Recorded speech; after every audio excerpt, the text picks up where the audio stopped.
Here's something your employer is quietly counting on: that you're too busy, too loyal, or too nervous to look for something better. And if you haven't gotten a raise in the past 18 months, they're probably right. But here's what's also true. Right now, professionals in your exact field are switching jobs and walking away with 30, 40, sometimes 50% salary increases.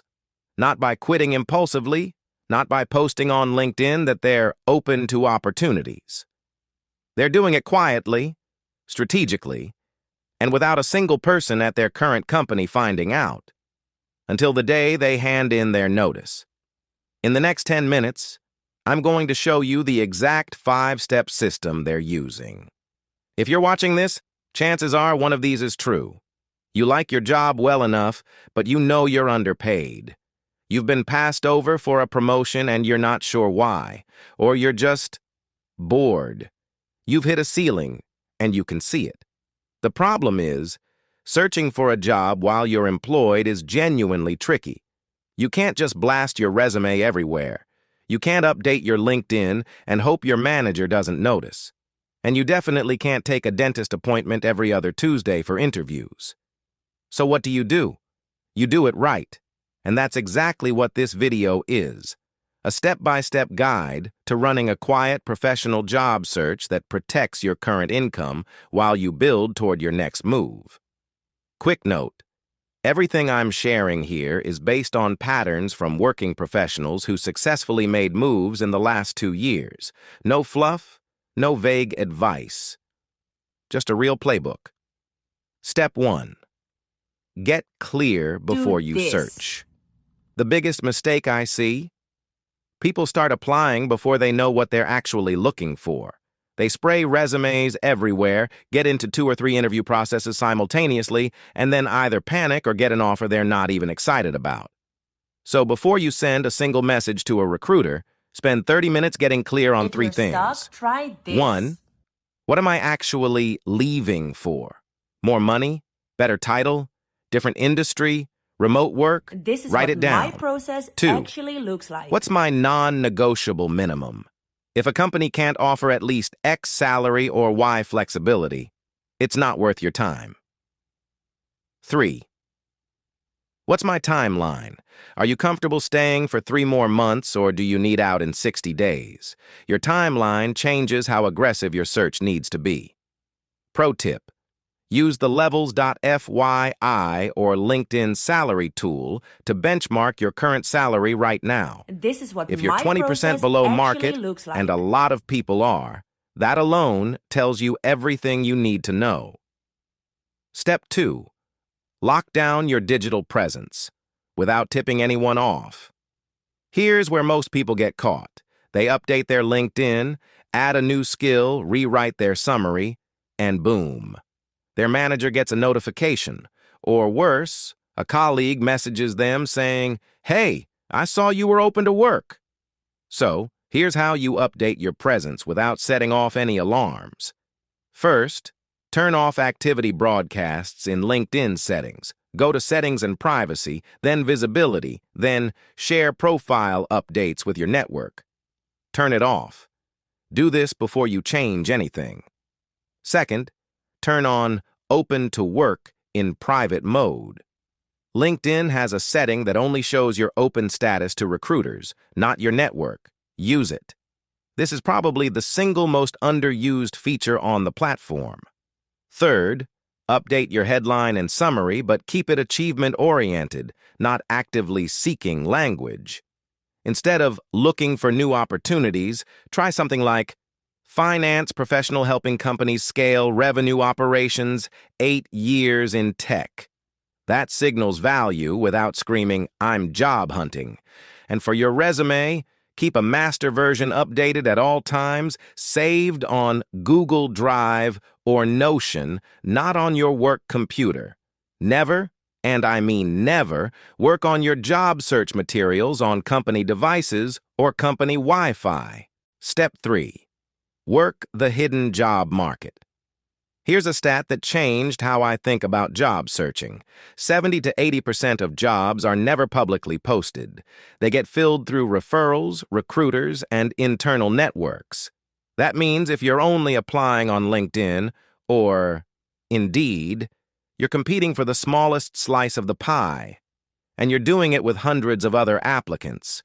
The quiet job search works differently. It targets the hidden market. Here's how to do it. First, reach out to 3 to 5 former colleagues who've moved to companies you're interested in. Not to ask for a job, just to reconnect. Hey, it's been a while. I'd love to hear how things are going at company. Would you be up for a quick 15-minute call? That's it. Warm conversations turn into referrals.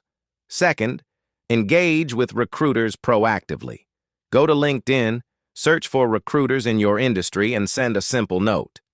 Hi, name, I'm a job title with X years in field. I'm quietly exploring options at the senior level. Would love to connect if you work on roles in this space. Short, professional, specific. Third, attend one industry event or virtual panel per month. Not to hand out business cards, to genuinely reconnect with your professional community. Jobs come from conversations, not applications. Step 4. Interview without anyone knowing. This is where people get nervous, and rightfully so. Interviewing while employed requires some logistics. Here's how to manage it cleanly. For scheduling, always ask for early morning, late afternoon, or video calls first. Most companies will accommodate this if you ask. You can frame it as, I'm currently employed and want to be respectful of my current team's time. Would 8 a.m. or after 5 p.m. work for an initial call? Any company worth working for will respect that. For in-person interviews, use a personal day or half day, not a sick day. Keep a neutral excuse ready. I have a personal appointment is completely sufficient. You don't owe anyone details. For video interviews at home, invest in a decent background and test your audio. Log in from your personal device, personal Wi-Fi only. Use a pair of headphones if you're worried about sound carrying. One more thing. Manage your references carefully. Don't list your current manager. Instead, use a former manager, a peer from a previous company, or a client you've worked with. Give your references a heads up before you list them, and brief them on the role you're targeting so they can speak to what matters. Step 5. Evaluate offers without blowing your cover. You got an offer. Amazing. Now don't blow it by being impulsive and in either direction. Here's how to handle this final stage. First, always ask for 48 to 72 hours to review the offer. This is standard and expected. Use that time to compare it against your minimum floor from step 1. If it meets your criteria, great. If it doesn't, negotiate.